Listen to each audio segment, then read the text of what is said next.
এই মাসের মধ্যে যদি কোনো বান্দা একটা মাত্র নফল ইবাদত করে, আল্লাহর হাবিব বলেন সাহাবীরা, মহান আল্লাহ অন্য মাসের একটা ফরজের সমান সওয়াব বান্দার আমলনামায় ঢুকায়া দেয়। রমজানে একটা নফল করে কি হয়? ফরজের সওয়াব দেয়। সুবহানাল্লাহ বলে। আল্লাহর হাবিব বলেন, যদি কোন বান্দা এই মাসের মধ্যে একটা ফরজ আদায় করে নেয়, মহান আল্লাহ ওই বান্দার আমলনামায় একটা নয়, দুইটা নয়, ৭০টা ফরজের সওয়াব দেয়। সুবহানাল্লাহ। বড় দামি মাস। হ্যাঁ, এই মাসটা এত দামি কেন সেটি আজকে মানে আলোচনার মুখ্য বিষয়। এই মাসের মধ্যে এক করলে ৭০ দেয়, এক করলে, কিন্তু কেন দেয়? অন্য মাসে দেয় না কেন, আর এই মাসে কেন দেয়? জানতে মনটা চায়নি?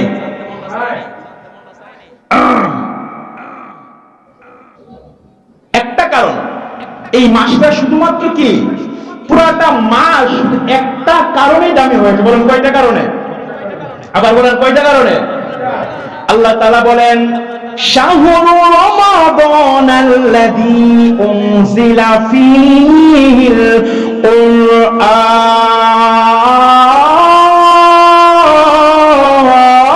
কুরআন। আল্লাহ বলেন, শাহরু রমাদানাল্লাযী উনজিলা ফীহিল কুরআন, এই মাহে রমাদানে আমি রব্বে কারীম ফীহিল কুরআন, কুরআনকে অবতীর্ণ করছি। বলেন আলহামদুলিল্লাহ। কেন? বলেন হুদাল লিন্নাস ওয়া বাইয়িনাতিন মিনাল হুদা ওয়াল ফুরকান, যেন সুস্পষ্ট নির্দেশন, সঠিক পথের সুস্পষ্ট নির্দেশন, ওয়াল ফুরকান অর্থাৎ নেই এবং মানে ভালো এবং মন্দকে, ভালো এবং মন্দ কম্পেয়ারকারী এই কোরআন। কোরআন দিয়ে ভালো এবং মন্দ কি করা যায়? কম্পেয়ার, পার্থক্য করা যায়, সেটা হলো কোরআন। আল্লাহ বলেন, এই কোরআনটা এই মাসের মধ্যে আমি আল্লাহ তাআলা অবতীর্ণ করেছি, সেই জন্য এই মাসটার বড় দাম। বলেন আলহামদুলিল্লাহ। জোরে কয়েন না, রোজা রেখে কোথায় গেছেন গিয়া? আল্লাহু আকবার। দেখছি তো এই যে ইলেকশন গাছ আল্লাহ সিরা ফেলাইছে 500 টাকা লেগে, জীবন দিলেন না। এই রমজান একবার সুবহানাল্লাহ 70 বার, বুঝছেন? সিজনের মাস, মানে ইবাদত, মানে বাজার বের করবেন। বাজার কি? বাজারকে সিজনই দেয়, যা করা যা, সময়কে নষ্ট না করা। এখানে বসছেন, পুরাটা সময় ইবাদত হচ্ছে, কিন্তু কিছু কোয়েন হানা। আল্লাহ বলেন, মা ইয়ালফিজু মিন কাওলিন ইল্লা লাদাইহি রাকীবুন আতীদ। আমার বান্দারা পৃথিবীর জমিনে যা কিছু মুখ দিয়া বাহির করে দে, আমি আল্লাহ রাকীবুন আতীদ সব রেকর্ড করার ব্যবস্থা করেছি। রেকর্ড হয়ে যায় বলার সঙ্গে সঙ্গে, লেখা তো হয় জানেন না, আর অনেক কিছু হয়, সাক্ষী হয়ে যায়। তাহলে এই রমজানের এত দাম, এক করলে ৭০। কারণ কি? মূল কারণ কি? এই মাসের মধ্যে মহান রব্বে কারীম এমন একটা বস্তু প্রেরণ করেন, যেটা কি আল কোরআন, যে কোরআন নাযিল হওয়ার কারণে পুরাটা মাসের দাম আল্লাহ রব্বুল আলামিন বাড়াইছেন। বলেন না আলহামদুলিল্লাহ। তেলে মাসের দাম। এবার আসেন, যেই রাত্রে নাযিল হয়েছে সেটা বলে লাইলাতুল কদর, মানে সম্মানিত রাত্র। সম্মানী কেন হলো? যেমন এই মাসটা সম্মান হয়েছে কেন? কোরআনের অবতীর্ণ হওয়ার কারণে, তেমনি ভাবে যেই রাতে এই কোরআনটা অবতীর্ণ, সেই রাত্রের কি দাম, সেটাকে বলা হয় লাইলাতুল কদর, সম্মানিত রাত্র। সুবহানাল্লাহ বলেন। ইন্না আনসালনাহু ফি লাইলাতিল কদর ওয়া মা আদরাকা মা লাইলাতুল কদর। আল্লাহ বলেন, আমি আল্লাহ এই মাহে রমাদানের শবে কদরের রাত্রি, লাইলাতুল কদরের রাত্রি, আমি আল্লাহ এই কোরআনকে অবতীর্ণ করেছি। বলেন সুবহানাল্লাহ। ওই রাতটা কোন রাত? 21-এর রাত, 23-এর রাত, 25-এর রাত, 27-এর রাত এবং 29-এর রাত। এই রাতের ভিতরে কোন একটা রাত্রে কি করছে আল্লাহ? এই কোরআনকে অবতীর্ণ করেছেন। বলেন আলহামদুলিল্লাহ। আলহামদুলিল্লাহ। কোরআন এত নিয়ামত, এই কোরআন যার সঙ্গে লাগে সেই দামি হয়ে যায়। সুবহানাল্লাহ।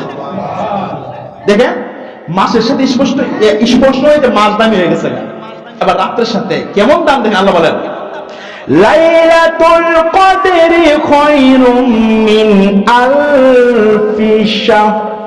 আল্লাহ বলেন একটা এমন রাত, এর আগে আল্লাহ বলছেন ওমা আদরাকা মা লাইলাতুল কদরি। নবী গো আপনি কি জানেন এই রাতটা কি? এই কদর কি আপনি জানেন? আল্লাহ বলেন ইয়া রাসূলুল্লাহ ইয়া হাবিবাল্লাহ, পয়গম্বর আমি নিজেই বলুন যে আপনি শুনেন। আল্লাহ বলেন আলফি শাহর। এটা কি? আলফিন মানে সারা হাজার বছর চেয়েও, হাজার বছর চেয়েও এই রাত্রের দাম বেশি। বলেন সুবহানাল্লাহ। হাজার মাস, হাজার মাসের চেয়েও, কারণ হাজার মাস কি বললেন আরবরা বছর গণনার মধ্যে মাসকে এদের স্মৃতি করে বলতো। 13 মাস, 11 মাস এমন হতো, কিন্তু মাসের বেলা কোনো ডিফারেন্স হতো না। সেই জন্য আল্লাহকে মাস ধরেছেন, কিন্তু কি পরিমাণ সব আল্লাহ দেবেন এটা আল্লাহ নিজেই জানেন। বলেন আলহামদুলিল্লাহ। তাহলে এবার বলেন এই রমজান মাসটা কেন দামি হয়েছে? বলেন বলেন। কোরআন অবতীর্ণ হওয়ার কারণে। আবার এই যে রাত আমরা লাইলাতুল কদর সম্মানিত রাত্র বলি, এটা কেন দামি হয়েছে? এই যে কোরআনের কারণে। তাইলে এত দাম, হাজার মাসের চেয়েও একটা রাত্রের দাম বেশি কেন? শুধুমাত্র কোরআন অবতীর্ণ হওয়ার কারণে। আপনি দেখেন এই কোরআন যার সাথে লাগে সেই দামে হয়ে যায়। কোরআন কি কোন কওমের নবীর উপরে অবতীর্ণ হয়েছে? কোরআন কি কোন জাতির নবীর উপরে অবতীর্ণ হয়েছে? কোরআন এমন একজন পয়গম্বরের উপরে অবতীর্ণ যিনি যার সম্মান আল্লাহর করে। সুবহানাল্লাহ বলেন। যিনি কি তামাম জাহানের নবী, মানুষের নবী, জিনের নবী, সমস্ত কুল কায়নাতের নবী। আল্লাহ বলেন আমি হলাম রব্বুল আলামিন, পুরো আলমের কি মালিক। আপনি হলেন কি রহমাতুল লিল আলামিন, আর আপনার পুরো আলমের রহমত। দেখবেন কালিমা তৈয়বার মধ্যে লা ইলাহা ইল্লাল্লাহ মুহাম্মাদুর রাসূলুল্লাহ 12 করে অক্ষর, কোনো কমতি নাই। এমন একজন নবীর উপরে অবতীর্ণ হয়েছেন। আল্লাহ বলেন নবী আপনাকে সবচেয়ে পরে পাঠাইছি, কিন্তু জান্নাতে আপনি আগে ঢুকবেন, তারপরে সমস্ত নবী ঢুকবো। সুবহানাল্লাহ বলেন। আর আপনাকে মায়া করে, আপনার খাতিরে, আপনার ওসিলায় সমস্ত নবীর উম্মতের আগে আপনার উম্মত ঢুকবো, তারপরে সকলের আপনার উম্মত ঢুকা শেষ হইলে অন্য নবীর উম্মতেরা প্রবেশ করবে। বলেন সুবহানাল্লাহ। এমন দামি নবীর উপরে এই কোরআন অবতীর্ণ করেছে। আমার ভাইরা, এই কোরআনুল কারীমের এত দাম, পৃথিবীর কোন পাঠ্য পুস্তক যদি বান্দা দিবারাত্রি পড়ে একটা নেকি হবে এমন কোন দলিল নাই, আসেনি। কিন্তু আল্লাহর হাবিব বলেন মান করা হরফাম মিন কিতাবিল্লাহ, যদি কোন বান্দা আল্লাহ তাআলার কিতাব থেকে অর্থাৎ কোরআনুল কারীম থেকে হরফান একটা মাত্র অক্ষর পাঠ করে, আল্লাহর হাবিব বলেন ফালাহু হাসানা, ওই বান্দার জন্য একটা নেকি লেখা হয়। কয়টা? জোরে বলেন কয়টা? এরপর আল্লাহর হাবিব বলেন ওয়াল হাসানাতু বিআশরি আমসালিহা। আবার আল্লাহর নবী বলেন ওই একটা নেকি সাধারণ কোন নেকি নয়, এই একটা নেকি মহান আল্লাহ তাআলা বিআশরি আমসালিহা 10 গুণ বৃদ্ধি করবে। সুবহানাল্লাহ। কোরআনুল কারীমের সূরাতুল আনআমের 160 নম্বর আয়াতের এবং আল্লাহ তাআলা বলেন মান জাআ বিল হাসানাতি ফালাহু আশরু আমসালিহা। যদি কোনো মানুষ একটা নেক দেয়, মান জাআ হাসানা, যে একটা নেকি লইয়া আমি রবের দরবারে দাঁড়াই, আমি রব ওই একটা নেকিরে 10 বানাই। সুবহানাল্লাহ। রাসূল বলেন একটা নেক আল্লাহ দান করব, ফালাহু হাসানা, তার জন্য কয় নেক আছে? একটা সওয়াব হবে। আর ওয়াল হাসানাতু বিআশরি আমসালিহা, আর ওই একটা নেক 10টা নেকের সমান, বলেন আলহামদুলিল্লাহ। এরপর আল্লাহর হাবিব বলেন লা আকুলু আলিফ লাম মিম হারফুন। আল্লাহর হাবিব বলেন লা আকুলু আলিফ লাম মিম, সাহাবীরা রে আলিফ লাম মিম এটা একটা অক্ষর আমি রাসূল বলি না। লা আকুলু আমি রাসূল বলি না যে আলিফ লাম মিম এটা একটা অক্ষর। রাসূল বলেন ওয়ালাকিন আলিফুল হরফুন, বরং আলিফ একটা হরফ। কয়টা আলিফ? ওয়া লামুন হরফুন, এবং লাম একটা হরফ। ও মিমুন হরফুন, অর্থাৎ আলিফ লাম মিম এটা আলাদা আলাদা তিনটা হরফ। কয়টা হরফ বলেন? তিনটা। অতএব তিনটা, কেউ যদি আলিফ লাম মিম পাঠ করে আল্লাহ পাক তিনটা নেকি দেয়, আর ওই তিনটা নেকি বান্দার আমলনামাতে 10 গুণ বৃদ্ধি হয়ে 30টা নেকি হয়ে প্রবেশ করবে। আলহামদুলিল্লাহ। এটা কোরআনের বৈশিষ্ট্য। আল্লাহ বলেন, আল্লাহর হাবিব বলেন যে বান্দাটা কুরআনুল কারীম পাঠ করে তার কেমন দাম, এবং তার আম্মা আব্বারও দাম কম না। যে এবার এমপিও এবার আব্বার দাম আছে নি, বেড়া মুরুখ হলে বেড়ার দাম থাকে কেন? কার দামে? ফুলার দামে। যে ছেলেটা কোরআন পড়ে আল্লাহ রাসূল মান করে আল কুরআনা ওয়া আমিলা বিমা ফিহি, যে বান্দা কোরআন পড়ে আর ওই অনুযায়ী আমলও করে, রাসূল বলেন উলবিসা ওয়ালিদাহু তাজ ইয়াউমাল কিয়ামা। তাজ মানে টুপি, নূরের টুপি। কিয়ামতের ময়দানে নূরের টুপি তার মাথার মধ্যে পরে দেবে। সুবহানাল্লাহ। কার? যে বেলা কোরআন পড়ে তার আব্বা আম্মা। আর তার আলোটা কেমন হবে? রাসূল বলেন যে আকাশের সূর্যটা যদি তোমাদের ঘরের ভিতরে প্রবেশ করত, যেমন আলো তার চেয়ে বেশি। সুবহানাল্লাহ। এই হাদিসের শেষ অংশে বলেন যে যে বেটার আব্বা আম্মার এই অবস্থা, এই বেটার কি অবস্থা হইব? এই বেটার কি একটা পাওয়ার দিব আল্লাহ, কি দিব? আল্লাহর হাবিব বলেন মান ক্বারাআ কুরআন ওয়াস্তাযহারাহু। আল্লাহর নবী বলেন মান ক্বারাআ, যে বান্দা পড়ে, কি পড়ে? কোরআন। যে বান্দা কোরআন পড়ে ওয়াস্তাযহারাহু, আর কোরআনকে নিজের সিনার ভিতরে সংরক্ষণ করার চেষ্টা করে, অর্থাৎ হিফজ করার কি করে? চেষ্টা করে, হিফজ করেই ফেলে। আল্লাহর হাবিব বলেন ফা আহাল্লা হালালাহু ওয়া হারামা হারামাহু, আর বান্দা এই কোরআন পড়ার পরে, হিফজ করার পরে ওই বান্দা যদি হারামকে হারাম মানে, কোরআনের বর্ণিত হারামকে হারাম মানে, আর হালালকে হালাল মানে, আল্লাহর হাবিব বলেন আদখালাহুল্লাহু বিহিল জান্নাহ, ওই বান্দা জান্নাতের ভিতরে প্রবেশ করবে। সুবহানাল্লাহ। যারা ছাত্র রয়েছে মনোযোগ সহকারে শোনো, তোমাদের কত দাম। রাসূল বলেন যে কোরআন পড়ে এবং কোরআনকে সংরক্ষণ করে, আল্লাহ তাআলা, আল্লাহর হাবিব বলেন, এবং হারামকে হারাম মানে, হালালকে হালাল মানেই চলে। আল্লাহ রাসূল বলেন আদখালাহুল্লাহু বিহিল জান্নাহ, তোমাদেরকে আল্লাহ তাআলা জান্নাতের ভিতরে প্রবেশ করে। বলেন আলহামদুলিল্লাহ। খুশি না বেজার?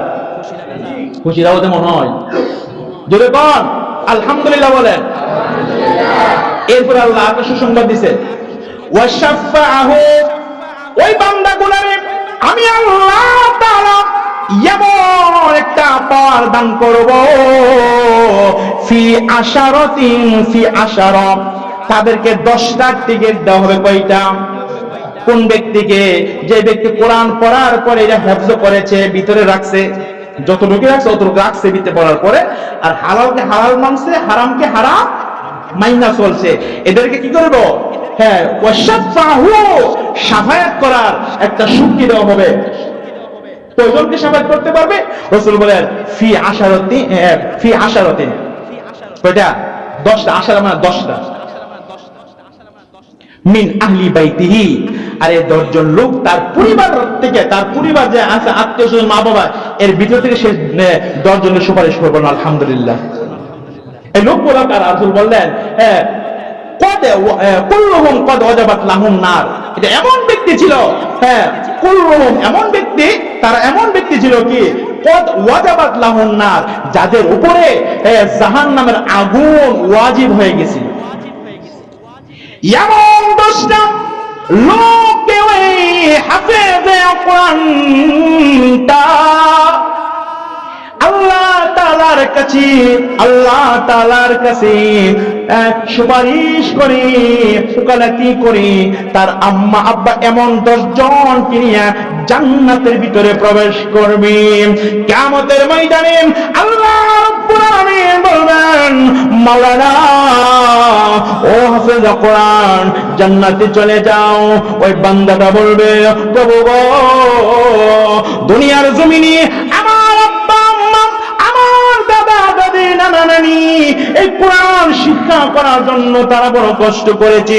সকালবেলা আমার নাস্তা নিয়ে আসতো, বিকালবেলা আমাকে আমার বাড়ি নিয়ে যাইতো। প্রভু গো, আমি গরিব ছিলাম, অনেক ছিলাম, অসহায় ছিলাম, আমার আব্বা আম্মাও ছিল না। ও আল্লাহ, দুনিয়াতে এমন মানুষ ছিল যারা আমাকে কোরআন পড়ার সুযোগ করে দিয়েছেন, আমার পড়ালেখার খরচ দিয়েছেন, খাবারের খরচ দিয়েছেন। আল্লাহ গো, আজকে তাদেরকে ছাড়া আমি একটা কদম জান্নাতের দিকে অগ্রসর হব না।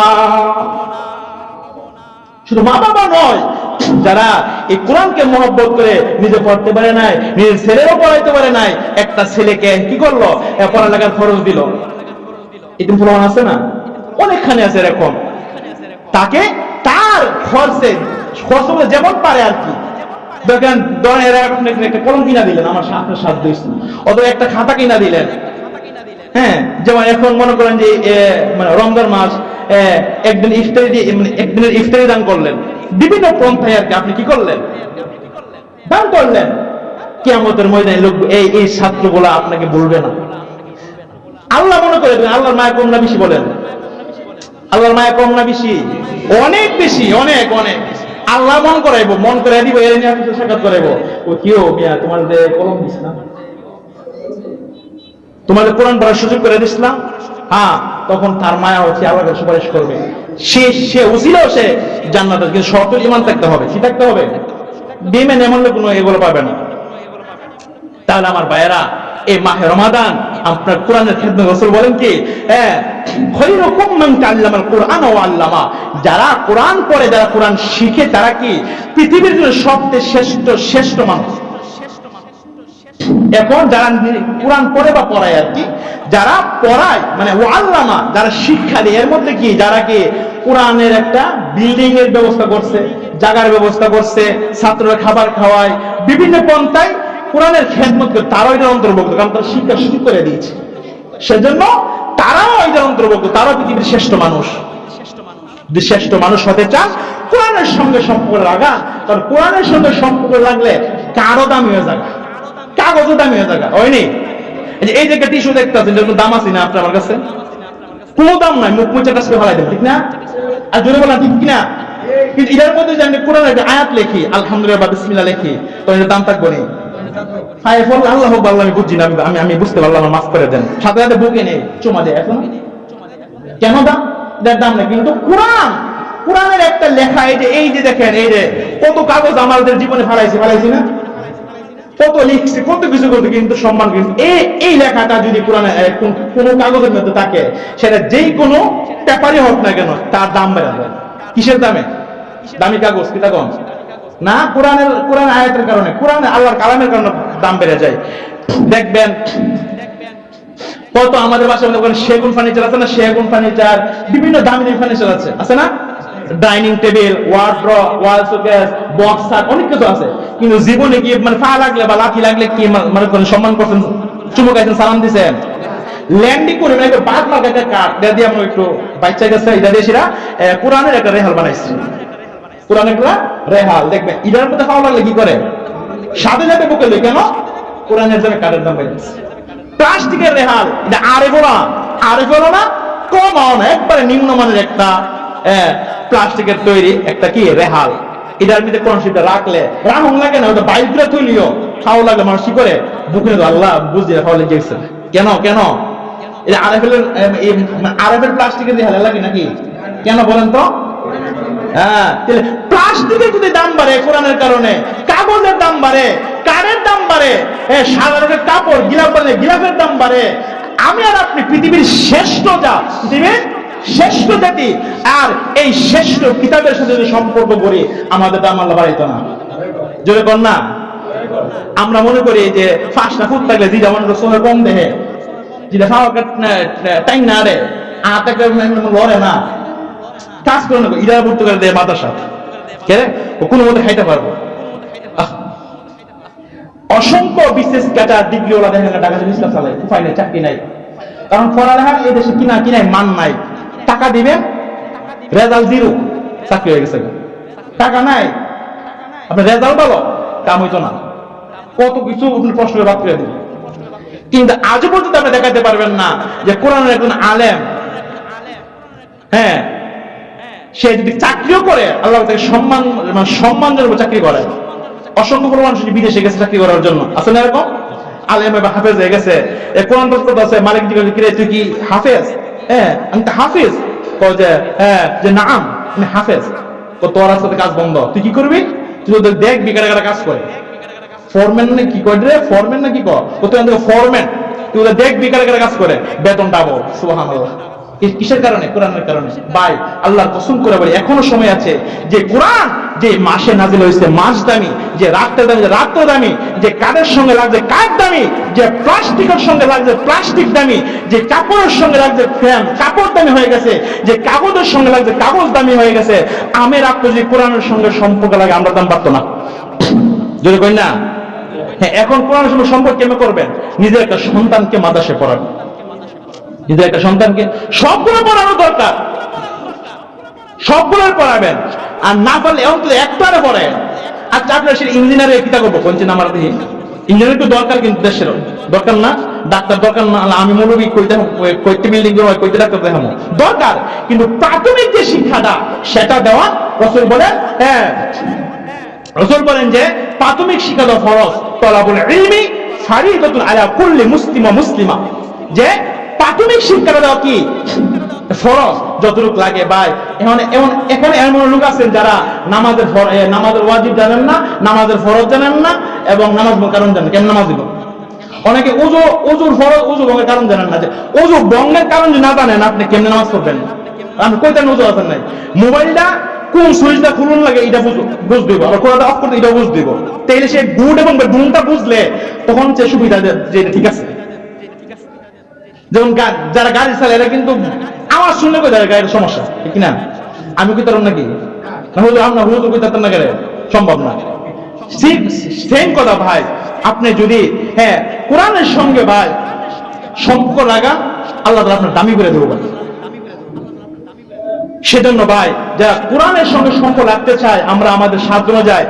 হ্যাঁ, অনেক মানুষ বলে না যে দুনিয়াতে টাকা পয়সা নেমন জানা কবরও, আপনারা কর্ণে এগুলো আপনারা বুঝেন না, কিন্তু বুঝতে আলেম তো বুঝে কেমনে টাকা নিতে হয়।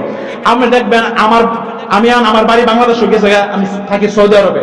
এখন সৌদি আরবে আমি আমার ইসলামী ব্যাংকের মধ্যে আমি রিয়াল জমা করলাম। কি জমা করলাম? রিয়াল। এটা আমার আব্বার কাছে হারাইলাম, এটা আইব কিতা রিয়াল হইব না টাকা হয়ে বেরিব? জোরে কন, টাকা হয়ে বেরিব। স্বর্ণ জমা করলো টাকা হয়ে বেরিব। সেম যে দুনিয়ার জমিনে আখিরাতে তো ব্যাংক রয়েছে যেটা কি জমা করার জন্য। আমরা তো প্রবাসে আসছি, কি আসছি প্রবাসে। আল্লাহ রাসূল বলেন হ্যাঁ, আর দুনিয়া মাজরুত আখিরা, ইনকাম করার জায়গা এটা। তখন আপনি কিছু ব্যাংক আছে যেমন সোনালী, রূপালী, ইসলাম ব্যাংক আছে না বাংলাদেশের মধ্যে বিভিন্ন ব্যাংক, ঠিক তেমন ভাবে আখিরাতের ব্যাংক, মসজিদ ব্যাংক, মাদ্রাসা ব্যাংক, ফকির ব্যাংক, মিসকিন ব্যাংক, অসহায় ব্যাংক, এমন কিছু নাম আছে। এই লিমিটটা আপনি দান করবেন। মনে করেন যে আপনি হিজুর দিলেন, মুড়ি দিলেন, সুরাবুর দিলেন, টাকা দিলেন, ইডি দেখবেন যে যেমন রিয়াল দিলে টাকা হয়ে বেরো, ইডি যখন দান করবেন দেখি পরকালে কি পারিব সওয়াব বা নেক। সওয়াব বা একই কথা, টাকা পয়সা এক কথা না, সওয়াব বা নেক হয়ে পারিব। মানে স্থান পরিবর্তন হইলে মানে যে যে পণ্যটার নাম পরিবর্তন হয়ে যায়, যেমন বাংলাদেশের নাম টাকা, আমেরিকা সেটার নাম কিটা ডলার। আবার যেন আমাদের পার্শ্ববর্তী এলাকা ইন্ডিয়া যাবেন কি রুপিয়া, টাকা কোনে কিন্তু কি কয় রুপিয়া, বাংলাদেশের টাকা। সেম কথা, যখন দুনিয়াতে হস্তান্তরে আপনি যদি পরকালে না, এটা কি সওয়াব। বাংলাদেশে আমেরিকা গেলে ওই জায়গায় কি ডলার, আর বাংলাদেশে পরকালে গেলে ওই জায়গায় কিটা বলেন তো, এন্ড সওয়াব নিতে পারবেন না কে কইছে, কিন্তু নেওয়ার ইচ্ছাটা নেওয়া যায়, কি মনে করে দান করে ঘোরাটাই লস। আল্লাহ রাব্বুল আলামিন কুরআনুল কারীমের সূরাতুদ দুহার মধ্যে বলেন, ওয়া আম্মাস-সাইলা ফালা তানহার, যদি কোনো বান্দা তোমার কাছে হাত বাড়ায়া দেয়, তুমি ওই হাতকে ফিরাইয়া দিও না। ওগো নবীজি, আপনি যদি তাকে না দিতে পারেন, তাকে কোমল স্বরে নম্রভাবে তাকে বিদায় দান করেন। কেউ চাইলে তাকে ফিরাই দেন না। অনেক হুজুর আমি কেউ ভিক্ষা দিই না, তো কেড়ে দেন না, কেউ জোয়ান, আর জোয়ানে তোর সমস্যা কি? তুই ফাললে দে, ফাঁসতে না পারলে কই যে ভাই মাফ করেন আমারে।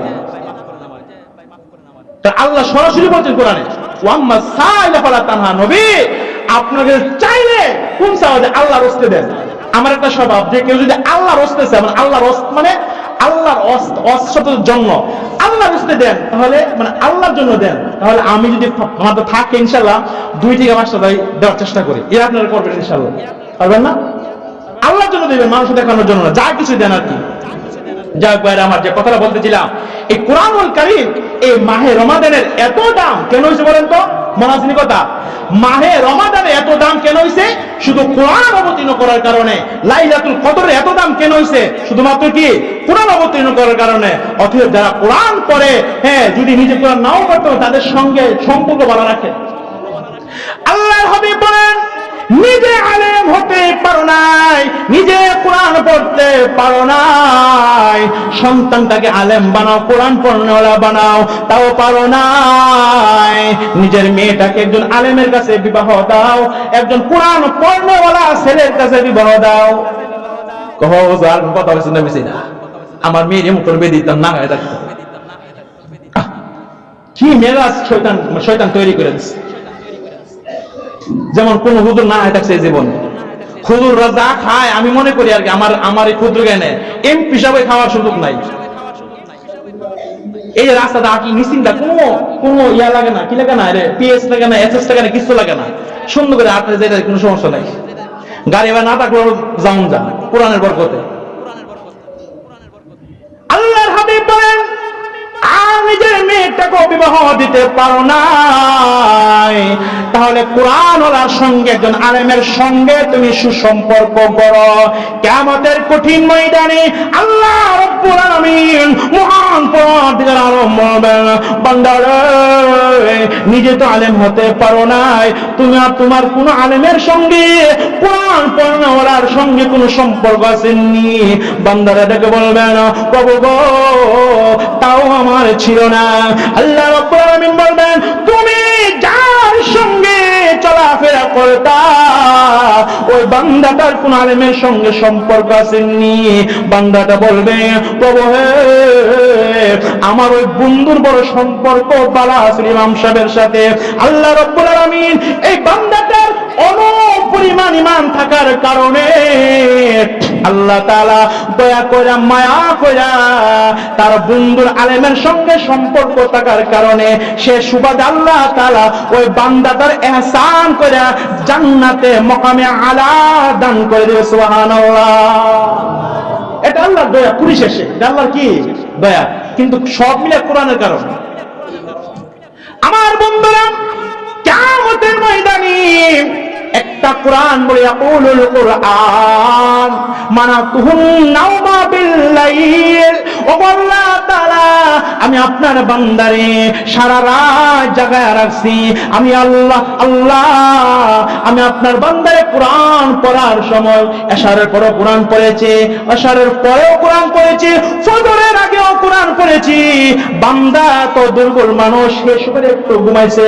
আল্লাহ তো, আমি আপনার বান্দারে, আমি আপনার বান্দারে মানাতুন নাওমা বিল্লাইল, আমি জাগায় রাখছি, রাতে ঘুমাইতে দিছি না। আল্লাহ ফাশাফিনি ফি, আল্লাহ আমার সুপারিশটা কবুল করেন, আপনার বান্দারে জান্নাত দান করে। আল্লাহ বলবেন, আলহামদুলিল্লাহ, কবুল করলাম, সুবহানাল্লাহ বলুন।